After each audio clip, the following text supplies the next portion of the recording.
గాని BRS party నాయకులకు గాని మాట్లాడే అర్హత లేదని మాజీ ఎమ్మెల్యే కడియం శ్రీహరి అన్నారు. జనగామ జిల్లా స్టేషన్ గన్పూర్ ఎంపీడీఓ కార్యాలయంలో నిర్వహించిన మీడియా సమావేశంలో ఆయన మాట్లాడారు. పార్టీ ఫిరాయించిన ఎమ్మెల్యేలపై అనర్హత వేటుకు సంబంధించి హైకోర్టు తీర్పు ఇచ్చిందని, న్యాయ నిపుణులతో మాట్లాడి భవిష్యత్ కార్యాచరణ రూపొందించుకుంటామని ఎమ్మెల్యే కడియం శ్రీహరి తెలిపారు. పెద్ద ఎత్తున పార్టీ ఫిరాయింపులను ప్రోత్సహించింది బీఆర్ఎస్ పార్టీయేనని కడియం శ్రీహరి ఆగ్రహం వ్యక్తం చేశారు.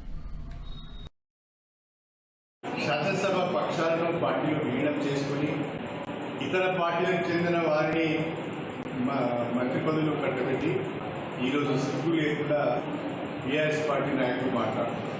అసలు బీఆర్ఎస్ పార్టీకి కానీ బీఆర్ఎస్ పార్టీ నాయకులకు కానీ పార్టీ ఫిరాయింపుల పైన మాట్లాడే అర్హత లేదు, నైతికత లేదు.